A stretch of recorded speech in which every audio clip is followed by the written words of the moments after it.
آج کی ویڈیو میں ہم آپ کو ایک ایسی کہانی بتائیں گے جس میں ایک مظلوم تربوز والے کی گواہی تربوزوں نے دی، اس لیے ویڈیو کو آخر تک ضرور دیکھیے گا۔ جب تربوز بولنے لگے تو کیا ہوا؟ بہت سال پہلے کی بات ہے۔ ایک گاؤں تھا انتہائی خوبصورت، جہاں ہر طرف سبزہ ہی سبزہ تھا۔ اس گاؤں میں سب بہت پیار سے رہتے تھے۔ سب سے بڑی بات یہ تھی کہ ہندو اور مسلمان ایک ساتھ رہتے تھے، کسی کا کوئی دشمن نہیں تھا، ہر کوئی اپنے کام سے کام رکھتا تھا۔ اس گاؤں میں ویسے تو اللہ کی سبھی نعمتیں تھیں، مگر ایک ہندو آدمی سب سے بھلا انسان تھا۔ اس کو سب تربوز والا کہتے، کیونکہ گاؤں میں صرف اسی کے پاس تربوز کا سب سے بڑا کھیت تھا۔ وہ بازار میں تربوز کا ٹھیلا لگاتا۔ وہ تربوز ایسے رسدار، میٹھے اور تازہ ہوتے کہ جھٹ پٹ وہ تربوز بک جاتے۔ گاؤں والے ایک تربوز نہیں بلکہ اس سے 3-4 تربوز اکٹھے خریدتے۔ اس ہندو کے پڑوس میں ایک اللہ والے بھی رہتے تھے جو بوڑھے تھے، جن کی کوئی اولاد نہیں تھی۔ وہ بس ہر وقت اللہ کی عبادت میں لگے رہتے تھے۔ کسی کے ساتھ وہ زبردستی نہیں کیا کرتے تھے کہ ہمارے دین میں آ جاؤ، بلکہ وہ چاہتے تھے کہ جس طرح اسلام پیار سے پھیلا ہے، میں بھی اپنے حسن سلوک سے اپنے ہندو بھائیوں کا دل جیت لوں۔ وہ تربوز والا بھی ان کا خاص خیال رکھتا تھا۔ اس نیک آدمی کا بھائی بھی تھا جو اس کی ترقی سے جلتا تھا۔ وہ خود تو کام چور تھا، لیکن اپنے بھائی کی محنت کی کمائی سے خود بھی فائدہ اٹھانا چاہتا تھا۔ اب وہ دیکھ رہا تھا کہ اس کے بھائی کے تربوز بہت بکنے لگے ہیں اور اس کا ٹھیلا کچھ ہی دیر میں خالی ہو جاتا ہے۔ لوگ اسے پسند کرتے ہیں، اس کے گھر میں امیری آتی جا رہی ہے، خوشحالی آنے لگی ہے۔ سب سے زیادہ بری بات یہ تھی کہ وہ مسلمانوں کا دوست تھا، خاص کر پڑوسی اللہ والے کا بہت خیال رکھتا تھا۔ اس نے سوچا، یہ تو بالکل صحیح بات نہیں ہے، مجھے کچھ کرنا پڑے گا۔ پھر ایسا کیا کروں کہ سانپ بھی مر جائے اور لاٹھی بھی نہ ٹوٹے۔ ان کے گاؤں میں ایک پنڈت تھا۔ وہ جانتا تھا کہ وہ تنتر منتر پڑھ کر کسی چلتے ہوئے کاروبار کو تباہ کر سکتا ہے۔ وہ اس کے پاس گیا اور کہا، میرے بھائی کے تربوز کا کھیت ہے جو گاؤں بھر میں بہت ہی پسند کیے جاتے ہیں، ان کو اجاڑ دو، کیونکہ وہ مجھ سے بہت زیادہ کماتا ہے اور ہمارے ایک دشمن ایک مسلمان سے بڑی ہمدردی رکھتا ہے۔ مجھے ڈر ہے کہ کہیں وہ اللہ والے کی وجہ سے مسلمان نہ ہو جائے۔ اس پنڈت نے کہا، میں ایسا نہیں ہونے دوں گا۔ ویسے بھی وہ اللہ والے سے بغض رکھتا تھا، ان کے لیے اپنے دل میں برائی رکھتا تھا اور کسی نہ کسی طرح انہیں گاؤں سے نکلوانا چاہتا تھا۔ اب وہ ہندو کے کھیت میں گیا۔ وہ رات بھر جادو ٹونا سفلی عمل کرتا رہا۔ صبح اس کے بھائی کو کہا، دیکھو میں نے تمہارا کام کر لیا ہے، اب وہ برباد ہو جائے گا۔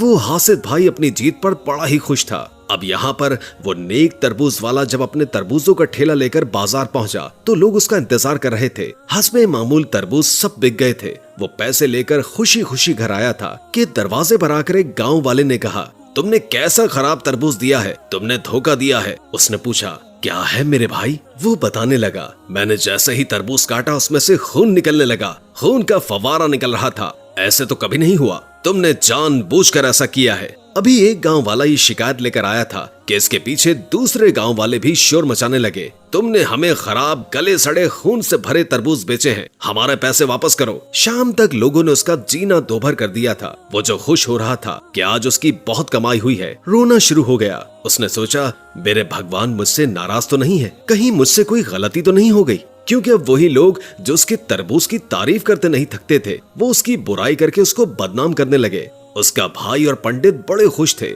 یہ خبر پہنچی اللہ والے تک۔ انہیں افسوس ہوا۔ وہ اللہ والے اس ہندو کے پاس آئے اور کہا، ایسا کیسے ہو سکتا ہے کہ تربوز سے رس کے بجائے خون نکل رہا ہے؟ وہ بولا، حضرت آپ نیک انسان ہیں، میری مدد کریں، میرا تو سب کچھ لٹ گیا، برباد ہو گیا، میرے تربوز کی فصل بھی خون سے بھر گئی ہے۔ اللہ والے فرمانے لگے، فکر مت کرو، ہم پتہ لگا لیں گے۔ آپ نے کہا، بس مجھے ایک تربوز چاہیے۔ اس نے ایک تربوز اٹھا کر دے دیا اور کہا، یہ لیجئے اور جو کرنا چاہتے ہیں کر سکتے ہیں۔ آپ نے وہ تربوز لیا اور نماز پڑھنے کے بعد اس کے کھیت میں آ گئے۔ تربوز اپنے سامنے رکھا اور طاقتور وظیفہ پڑھنے کے بعد جیسے ہی پھونک ماری، اس پنڈت کا چہرہ صاف نظر آنے لگا۔ اس بدبخت کا پتہ تو چل ہی چکا تھا۔ اب مسئلہ یہ تھا کہ جس نے یہ کام کیا تھا، لوگ اس کو بہت بڑا آدمی مانتے تھے۔ اس پنڈت کی سارے گاؤں والے بڑی عزت کرتے تھے۔ وہ اس کے خلاف کبھی کچھ بھی نہیں سن سکتے تھے اور بدنام ہوتا وہ تربوز والا۔ ساری رات آپ عمل کرتے رہے۔ فجر کی نماز کے بعد جب آپ اس تربوز والے کے پاس آئے تو دیکھا کہ وہ غم زدہ بیٹھا ہوا ہے اور ٹھیلے پر سارے تربوز رکھے ہوئے ہیں۔ کیا ہوا؟ تم بازار نہیں گئے؟ حضور کیا فائدہ، میں کیا کروں، آج بھی مجھ سے کوئی تربوز نہیں خریدے گا، آپ تو جانتے ہی ہیں۔ آپ نے کہا، फिक्र मत करो, जोहर की नमाज पढ़कर हम आएंगे, तुम अपने ठेले पर तरबूज रख लेना और सभी गांव वालों को खेत के पास बुला लेना। वो क्या पूछता है? उसने कहा, जैसे आपकी मर्जी। अब उसने पूरे गांव में ऐलान कर दिया कि सब दोपहर तक उसके खेत में पहुंचे। पंडित और उसका भाई भी आया कि अब जग हंसाई होगी और हम दोनों ये तमाशा मिलकर देखेंगे। तरबूज वाला हिंदू भाई भी बदनाम होगा और अल्लाह वाले को गांव से निकाल दिया जाएगा। अल्लाह वाले अल्लाह पर कामिल यकीन रखते थे, उन्हें लोगों की कोई परवाह नहीं होती, वो तो बस इंसानियत की खिदमत के लिए लोगों के पास रहते हैं। आपने जोहर की नमाज पढ़ने के बाद नफल नमाज अदा की और अल्लाह के हुजूर आप सजदे में चले गए। बहुत देर तक आप दुआ करते रहे। दुआ मांगने के बाद आप लोगों की तरफ देखने लगे। उनमें से कोई मजाक उड़ा रहा था, कोई सोच रहा था कि ये क्या करेंगे, क्या कोई जादूगरी दिखाएंगे या फिर कोई करिश्मा दिखाने वाले हैं या फिर हम सबको अपने काबू में करने वाले हैं। वो कुछ भी कर सकते हैं। बहरहाल आपने लोगों की तरफ देखकर कहा, गांव वालों, अब जो बात मैं कहने वाला हूँ उसको सुनकर तुम सभी हैरान हो जाओगे। ये तरबूज जो हमने ठेले पर रखवाए हैं, आज इनको वो इंसान काटेगा जिसकी बरकत से ये खून वाला तरबूज सोने का तरबूज बन जाएगा और फिर जाहिर सी बात है उसको इनाम मिलेगा। हम नहीं जानते कि तुम में से वो कौन इंसान है, इसलिए हम सभी से कहते हैं कि तुम में से जो सबसे पहले ये काम करेगा उसी को इनाम मिलेगा। फिर आपने कहा, कौन है जो सबसे पहले आकर इस तरबूज के ऊपर छुरी चलाए? अल्लाह वाले ने जानबूझकर उस तरबूज वाले हिंदू को इशारा किया और कहा कि तुम आओ, क्योंकि ये तुम्हारे तरबूज हैं। वो आगे आया और छुरी उठाकर तरबूज को काटने ही वाला था कि पीछे से उसका भाई आया और कहा, अरे अरे, तुम क्यों काट रहे हो? तुम्हारी वजह से तो सब खून वाले तरबूज बन गए हैं। तुम हटो, मैं काटूंगा। तुम बहुत मनहूस हो, तुम्हारे खेतों ने पूरे गांव में तुम्हें बदनाम कर दिया है और गांव वाले तुम पर यकीन नहीं करते। हटो, मुझे ये काम करने दो, मैं ये काम करूंगा। अब वो छुरी उठाकर तरबूज को काटने ही वाला था कि वो पंडित जो गांव की भीड़ में खड़ा था, वो लोगों के पीछे से निकला और कहा, इस गांव का सबसे ज्यादा इज्जत वाला आदमी मैं हूँ, मैं ही सही हकदार हूँ। और वैसे भी तुम मुसलमानों का क्या भरोसा, सब झूठ बोल रहे हो, कोई जादूगरी तमाशा दिखा रहे हो। तुम अल्लाह वाले हो ना, लेकिन तुम नहीं जानते कि तुमसे बड़ा इल्म मैं रखता हूँ। मेरे पास वो इल्म है जो तुम्हारे पास भी नहीं होगा। वो घूरते हुए आपकी तरफ देखने लगा, फिर बोला, मुझे तुम पर कोई भरोसा नहीं। वो वैसे ही अल्लाह वाले को गांव से निकलवाना चाहता था। उसने कहा, गांव वालों, मैं तुम्हारा बड़ा हूँ, अगर ये तरबूज सोने का बना तो ठीक, वरना हम इस दरवेश को इस गांव से निकाल देंगे, क्योंकि मुझे लगता है कि ये झूठ बोल रहा है और नाटक कर रहा है। सबने कहा, आप जो कहेंगे हम आपकी बात पर यकीन करेंगे, इस तरबूज वाले और इस दरवेश की बात पर नहीं। वो मक्कार हंसी हंसता हुआ आगे आया। अब उसने सबसे बड़े तरबूज को उठाया और छुरी से उसको काटा, पर वो सोने का नहीं बना। वो हंसने लगा, देखा, मैंने कहा था ना, ये दरवेश फकीर तुम सबको लूट रहा है, सबको बेवकूफ बना रहा है। मैं तो कब से कह रहा हूँ कैसे गांव से निकाल दो, लेकिन तुम लोग इसे यहाँ से निकालते ही नहीं हो। और ये सब कुछ इस तरबूज वाले की वजह से हुआ है। ये हमारा ही भाई है और हमारी तरह भगवान की पूजा करता है, लेकिन फिर भी इसने अल्लाह वाले का साथ दिया है। अभी वो ये बात कर ही रहा था, तब उसे एक अजीब सी आवाज आई, क्योंकि अब जो हुआ उससे सभी हैरान हो गए। तमाम गांव वालों ने दांतों तले उंगली दबा ली,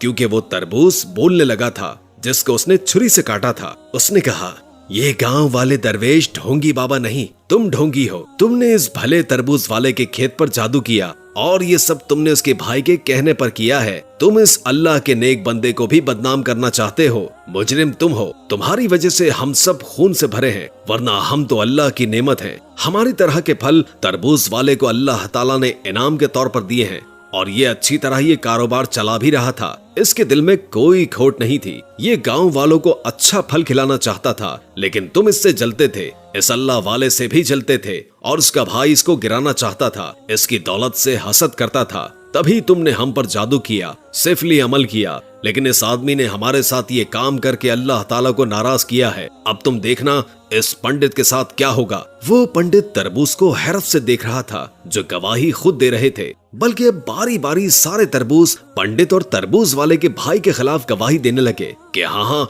ये ही बुरे हैं। सभी गांव वालों ने ऐसा मंजर तो कभी नहीं देखा था। अल्लाह वाले ने कहा, यह सब किसी जादू की बिना पर नहीं हुआ है। अल्लाह की कसम, हमने इन पर कोई भी अमल नहीं किया है, बल्कि ये अल्लाह के हुक्म से बोल रहे हैं। मेरे इस हिंदू भाई ने मुझे दोस्त समझा। अल्लाह पाक ने इसकी सच्चाई का सबूत एक फल से दिलवा दिया। कहो तरबूज वाले, क्या सजा देनी है इन दोनों को? उसने कहा, हजरत, मैं तो कुछ बदला नहीं लेना चाहता, बस मेरे तरबूज फिर से वैसे ही हो जाएं, रसदार, मीठे, ताजा, ताकि मेरे गांव वाले मुझे दुआ दे सके और मेरी तारीफ कर सके। मैं भी हलाल रोजी कमाना चाहता हूँ। पंडित अब शर्मिंदा हो गया। उसने कहा, मैंने मान लिया आप एक अल्लाह वाले हैं और मैं बहुत से खुदाओं को पूजा करने वाला लोगों को नुकसान पहुंचा रहा था। मेरे दिल में आपके लिए नफरत थी, लेकिन अब मैं बदल गया हूँ, क्योंकि एक ऐसे फल ने गवाही दी है कि मैं तो कुछ कह भी नहीं सकता कि उस पर किसी ने जादू किया। मुझे माफ कर दे, मैं कलमा पढ़कर मुसलमान होना चाहता हूँ। फिर वो तरबूज वाला भी कहने लगा कि हजरत, अब तक कलमा मैंने भी नहीं पढ़ा, जबकि मुझे बहुत पहले कलमा पढ़ लेना चाहिए था, लेकिन आज तरबूज को बोलता हुआ देखकर मैं भी मान गया कि इसके बोलने की ताकत देने वाला एक अल्लाह ही है, जिसको आप मानते हैं। इसके बाद तरबूज वाले और पंडित ने भी कलमा पढ़ लिया। इसके बाद हासिद भाई भी वहां आया और उससे कहा, मुझे माफ कर दो, मैं तुम्हारी तरक्की से जलता था और तुम्हें लोगों के सामने नीचा दिखाना चाहता था, लेकिन मैं खुद ही नीचे गिर गया। पस्ती में बेशक वही गिरता है जो किसी के लिए गड्ढा खोदता है, और उस गड्ढे में मैं खुद ही गिर गया। इसके बाद अल्लाह वाले ने उन सबको कलमा पढ़ाया और तरबूज की फसल पर फूंक मारी, तो वो तरबूज जो खून से भरे थे पहले जैसे ही हालत में आ गए। तरबूज वाले ने फिर से ठेला लगा लिया। इस बार कुदरत का करिश्मा ये हुआ कि वो जो तरबूज जो गर्मी के मौसम में आते थे वो दूसरे मौसमों में भी आने लगे, और इस बार फसल इतनी उम्दा और शानदार थी कि वो तरबूज अब भी खत्म नहीं होते और उसका कारोबार चलता ही रहता है। हम उम्मीद करते हैं कि आपको हमारी आज की वीडियो जरूर पसंद आई होगी। अगर आपको हमारी आज की वीडियो पसंद आई है तो आपसे गुजारिश है कि आप हमारे चैनल को सब्सक्राइब करें और साथ ही बेल के बटन को प्रेस करें, ताकि आपके पास हमारी नई आने वाली मजीद मालूमाती वीडियोस का नोटिफिकेशन बर वक्त मिलता रहे। सब्सक्राइब के साथ साथ